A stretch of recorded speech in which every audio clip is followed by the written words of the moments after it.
ছেলেকে দেয়া একজন আদর্শ বাবার উপদেশ।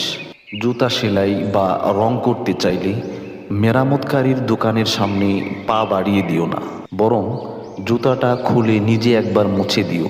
কখনো কাউকে কামলা, কাজের লোক বা বুয়া বলে ডেকো না। মনে রেখো, তারাও কারো না কারো ভাই, বোন, মা, বাবা। তাদেরকে সম্মান দিয়ে ডেকো। বয়স, শিক্ষা, পদ বা পদবীর দিক দিয়ে কেউ ছোট হলেও কখনো কাউকে ছোট করে দেখো না, নইলে তুমি নিজেই ছোট হয়ে যাবে। পড়াশোনা করে জীবনে উন্নতি করো, কিন্তু কারো ঘাড়ে পা দিয়ে উপরে ওঠার চেষ্টা করো না। কাউকে সাহায্য করে পিছনে ফিরে যেও না, সে লজ্জা পেতে পারে। সব সময় পাওয়ার চেয়ে দেওয়ার চেষ্টা করো বেশি। মনে রেখো, প্রদানকারীর হাত সর্বদা উপরেই থাকে। এমন কিছু করো না যার জন্য তোমার এবং তোমার পরিবারের উপর আঙ্গুল ওঠে।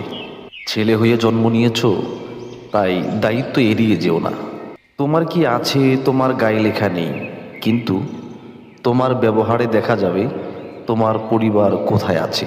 কখনো মার কথা শুনে বউকে এবং বউয়ের কথা শুনে মাকে বিচারের কাঠগড়ায় দাঁড় করিও না। কাউকে ফেলতে পারবে না। কারোর বাসায় নিমন্ত্রণ খেতে গেলে বাসায় দুমুঠো ভাত খেয়ে যেও।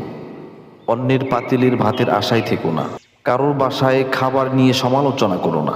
কেউ খাবার ইচ্ছে করে অসাধ করার চেষ্টা করে না। বড় হবার জন্য নয়, মানুষ হবার জন্য চেষ্টা করো।